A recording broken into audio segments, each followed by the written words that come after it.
வணக்கம் மக்களே. நம்ம இன்றைக்கி வந்து திருவிடந்தை நித்திய கல்யாண சுவாமியை பார்க்கலாம். இந்த கோயிலுக்கு நீங்கள் எப்படி போகணும் அப்படின்னு பார்த்தீங்கன்னா, ஒன்று செங்கல்பட்டுலேருந்து வரீங்கன்னா மகாபலிபுரம், அதை தாண்டி அங்கேருந்து ஷேர் ஆட்டோ வரும். அப்படி இல்லைன்னா மகாபலிபுரத்துலேருந்து கோவளம் பஸ்ஸு ஏறினீங்கன்னா திருவிடந்தையில் இறங்கலாம்.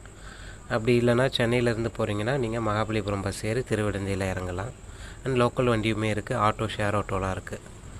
ஸோ இங்கே வாழ்க்கையில் வந்து பார்த்திங்கன்னா நிறைய பேருக்கு வந்து ஒரு 30 வயசையும் கடந்து கல்யாணம் ஆகாமல் இருக்குது அப்படின்னு நினைக்கிறவங்க இந்த கோவிலுக்கு கண்டிப்பாக போயிட்டு வாங்க.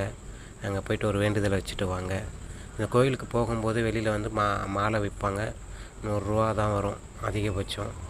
அதை வாங்கி அவருக்கு சாத்திட்டு உங்களுக்கு சாத்துவாங்க. அதை அப்படியே சுற்றிட்டு வந்தீங்கன்னா அந்த மாலையை கொண்டு வந்து வீட்டில் வைக்கிற மாதிரி இருக்கும்.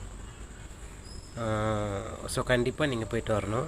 இதை பார்த்திங்கன்னா ரைட் சைடில் கோயிலுக்குள்ளே போகும்போது ரைட் சைடில் தாயாரை போட்டு வணங்கிட்டு அதுக்கப்புறம் மூலவரை போய் வணங்குங்க. ஸோ அந்த மாலையை வந்து நம்ம சுற்றி கோயிலை சுற்றி வந்ததுக்கப்புறம் அதை வீட்டில் கொண்டு போய் வச்சுருக்கணும். மறுபடியும் கல்யாணம் ஆனதுக்கப்புறம் நம்ம புருஷன் பொண்டாட்டியாக போய்ட்டு தம்பதிகளாக போய்ட்டு அந்த கோவிலை சுற்றுற மாதிரி இருக்கும். ஒரு வாட்டி கண்டிப்பாக நீங்கள் போய்ட்டு விசிட் பண்ணுங்கள். நல்லதே நடக்கும். ஏன்னா இது ரொம்ப சக்தி வாய்ந்த கோயிலுங்க, ரொம்ப பழமை வாய்ந்த கோயிலும் கூட. நீங்கள் ஒரு வாட்டி விசிட் பண்ணுங்கள். ஏதாவது டவுட்டு எப்படி இப்போ ரீச் ஆகணும் அப்படின்னா நீங்கள் வந்து கமெண்ட்ஸில் கேளுங்க, நான் கைட் பண்ணுறேன். மேலும் பல கோயில் தகவல்களுக்கு இணைஞ்சிருக்கலாம்.